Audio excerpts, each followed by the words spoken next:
It's still on. Can you pull it all the way down? As far as I can go. Test it. All right, we're just going to go with that. Good morning again. I always feel like I should say good morning before I preach. I'm not sure why that is. Good morning again. It's so good to be here. I guess I do know why it isn't this today, because I didn't preach last Sunday. It's good to take a break once in a while, and I'm so appreciative to Rick for preaching last Sunday, but when I don't preach, I miss it. Well, let me start out here this morning with a little idea. If I say the words, do you remember? Do you remember? When you hear those words, what do you think? Well, someone is asking you something, and it either brings a smile, or sometimes it can bring an absolute sense of dread. Do you remember last Christmas? And we start to smile. Do you remember that time that we went on the trip to the Grand Canyon and we got a flat tire and we go, That brings a smile. Do you remember what you were supposed to do? Mom says to the son, to the daughter. Oh boy, shoot, what didn't I do? And now there is a sense of dread. You know what, I'm going to slide down here because that's still ringing, so we'll do this. It brings a sense of dread. Memory is something here, whether it is about the present moment or whether it is something a little while back or a long while back. When we remember, we are connected. We're connected with something. When we forget, whatever it is, whether it's something good or whether it's something there that is causing us to grimace, we are disconnected. I want you to be honest here, a little pop quiz. All you got to do is raise your hand. How many of you here have ever forgotten a birthday of somebody close? How many of you have ever forgotten an anniversary? Like, oh boy. Or I know everybody can relate to this. You forgot an appointment. You were supposed to go to the doctor, the lawyer, the vet, whatever, and you forgot. Can you think back this far? How many of you ever forgot an assignment at school? Teacher says, pass in your homework, and oh shoot, I didn't do that. How many here can relate? You forgot a promise. You promised your son, you promised your daughter, you promised your friend, I will, we will. And then it completely slips your mind. Everybody at one time or another forgets, don't we? Just curious here. How many can remember what Rick's sermon was about last week? You know, Pastor spent a lot of time crafting these things. We worry, we stress, and like, you preached it. What? How many remember Rick's sermon last week? I see one hand. All right, let me say that. Do you remember what it was about? What was it about? Communion. It was referencing communion. It was referencing communion, but the key point was remembering.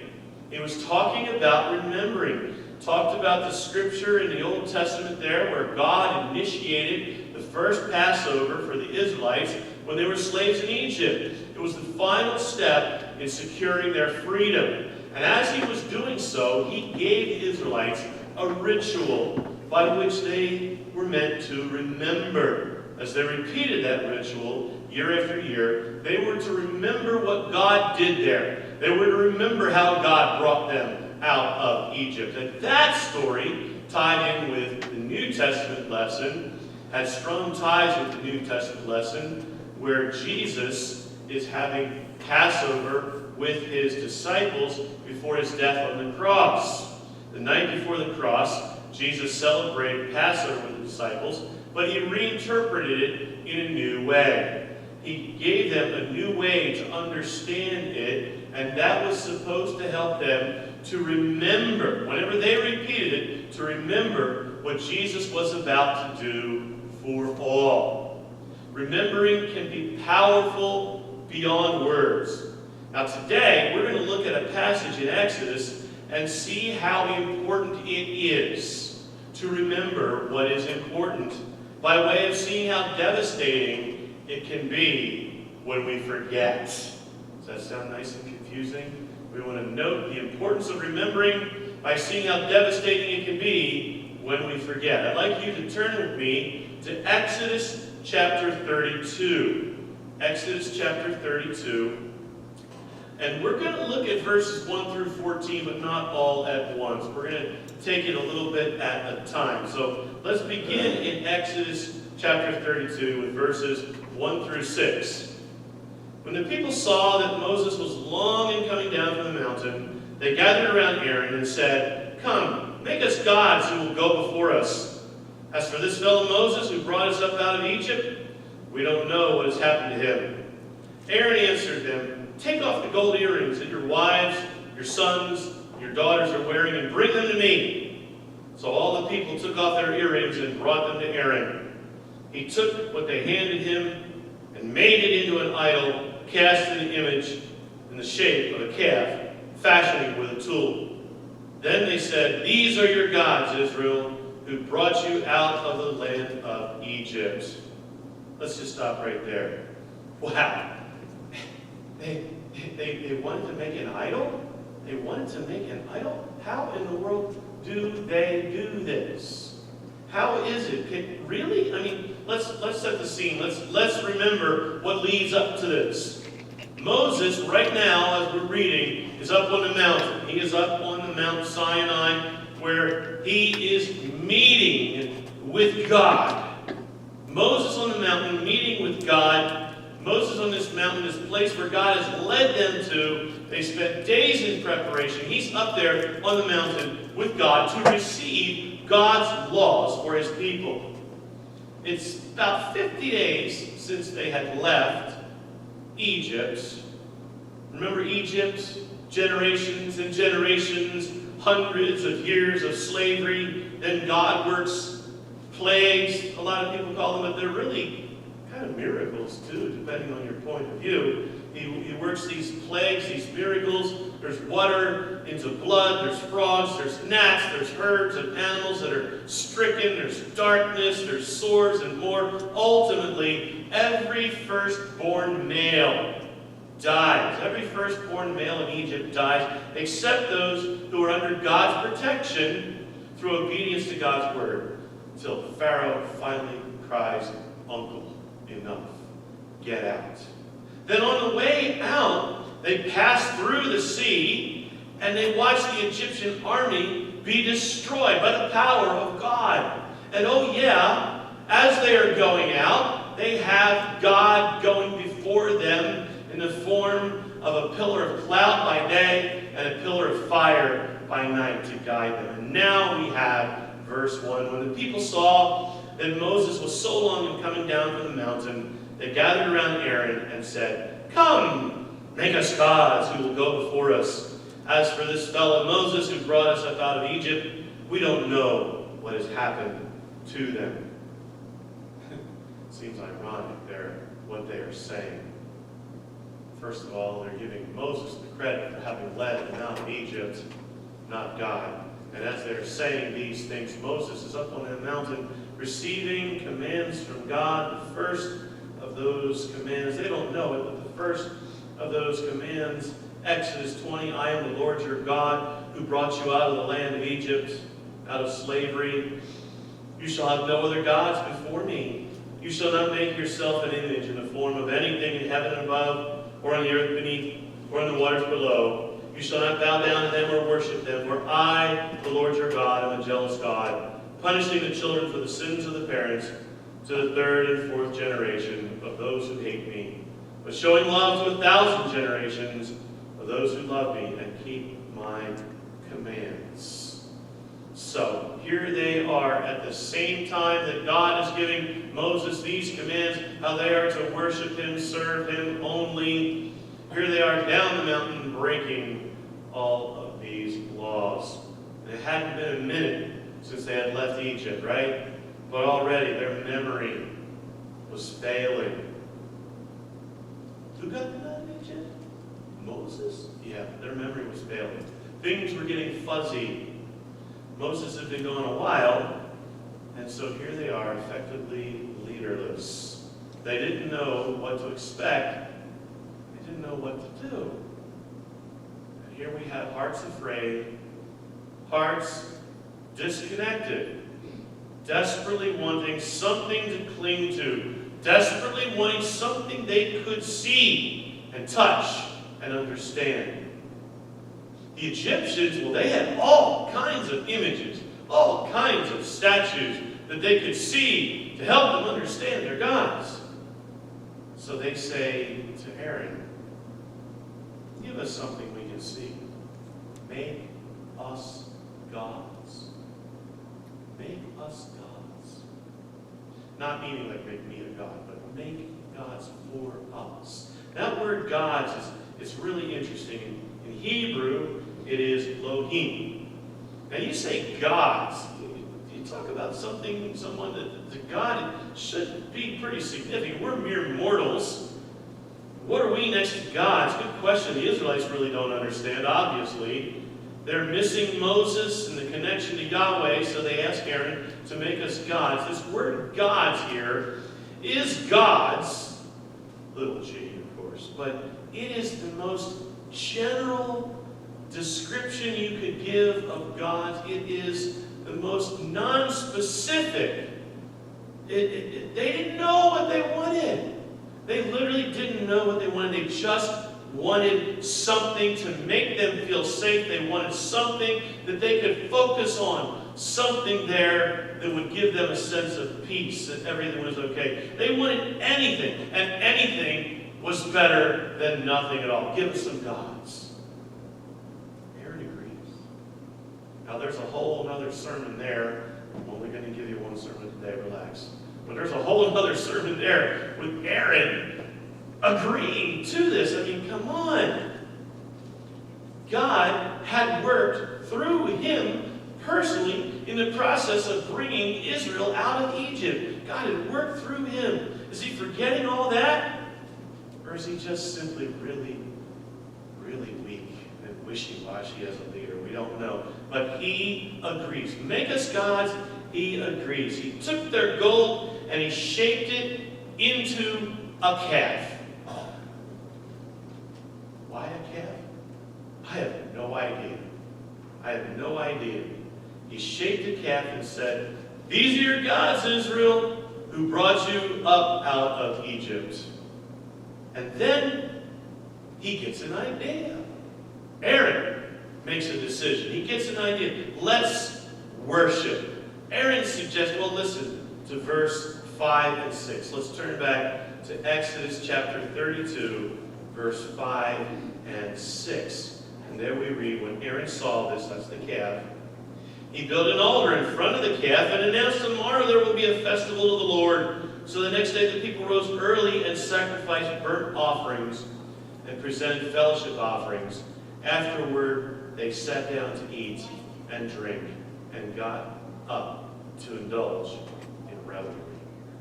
And revelry is the nicest, most polite, unassuming way you could put it. They made absolute fools of themselves in the most wanton ways. See, brothers and sisters, when we fail to remember, when we forget, it can lead to one acting out in unthinkable ways. Israel was forgetting who got them where they were. Israel was forgetting by whose hand, by whose name, by whose power it was. They were free, they were forgetting. He said, give us some gods, make us some gods. And Aaron says, okay. And then, not only did they make themselves some gods, they begin to worship. And they begin to pervert the worship of God, Yahweh, in unthinkable ways. When we fail to remember, when we forget, it can lead to acting out in unthinkable ways over and over and over again. Not once and done. Not once and done, but over and over and over. And we see that beginning here. They made these gods. They made this calf. And then they begin to worship. What would come next, one can only imagine. Little side note here today. I think we are becoming more and more accustomed to people acting in outrageous ways today. We begin to become numb to it. We begin to just not even hardly notice. We just let it go when people act out and do outrageous things. We just, what are you going to do? I want you to, if you have your Bible open, let's take a look at how God takes it when his people forget. They need to remember, and they start acting in these outrageous ways. We pick up at verse 7. At verse 7 we read, "Then the Lord said to Moses, Go down, because your people whom you brought up out of Egypt have become corrupt. They have been quick to turn away from what I commanded them, and have made themselves an idol, cast in the shape of a calf. They bowed down to it and sacrificed to it, and have said, These are your gods, Israel, who brought you up out of Egypt. I have seen these people, the Lord said to Moses, and they're a stiff-necked people. Now leave me alone so that my anger may burn against them, that I may destroy them, and then I will make you into a great nation."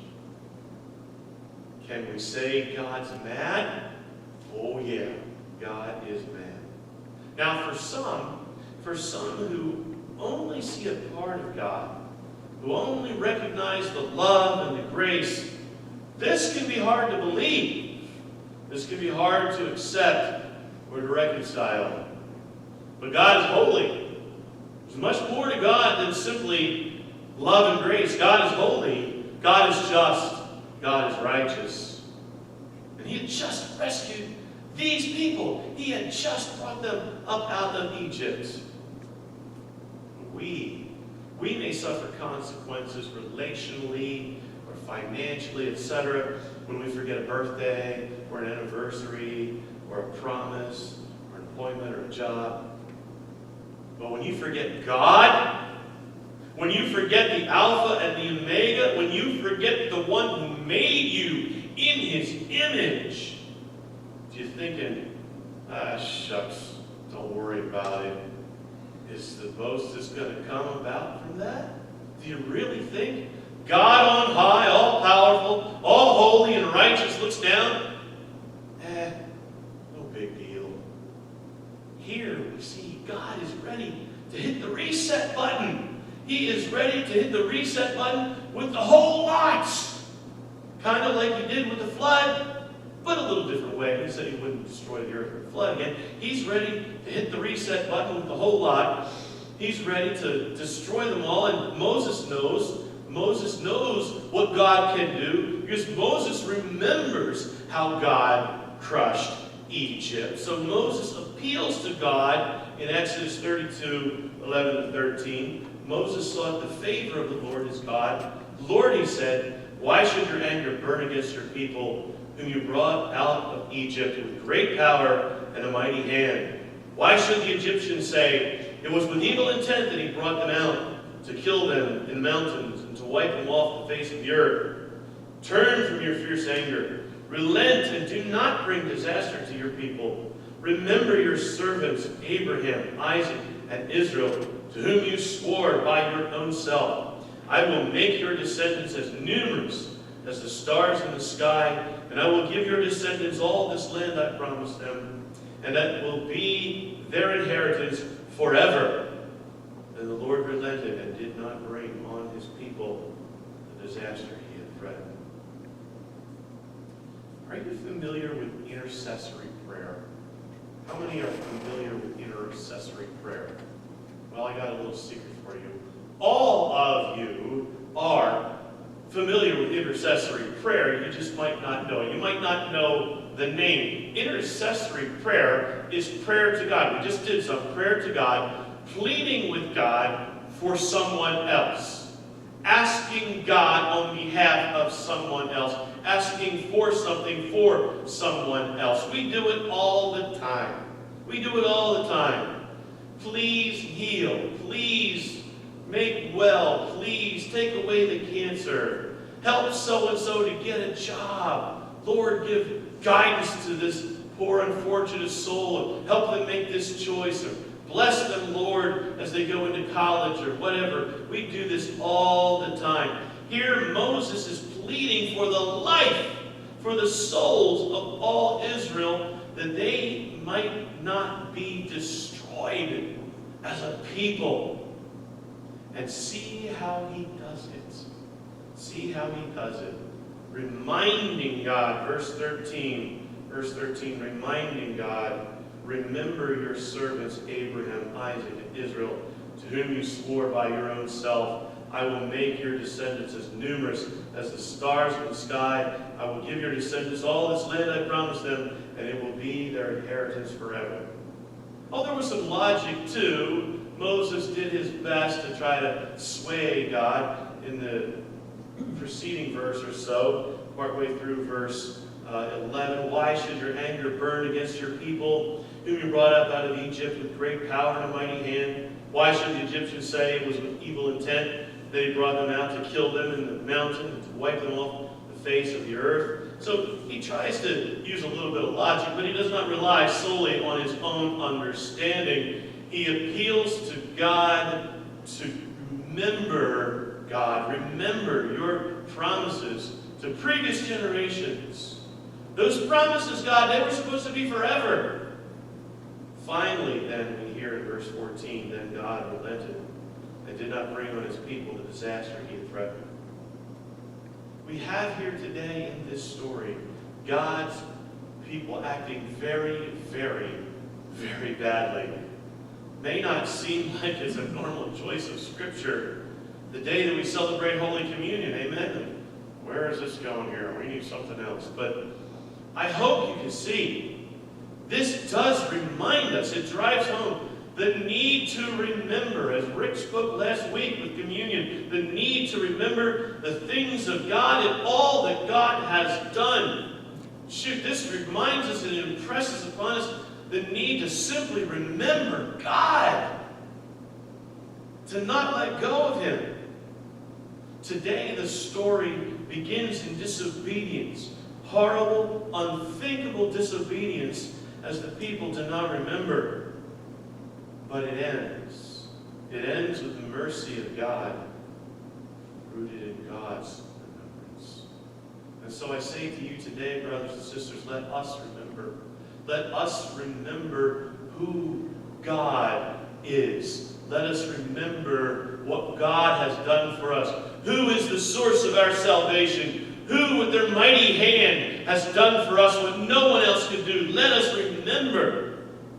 Let us remember the goodness, the love, the mercy of God. Every day, let us remember. Amen.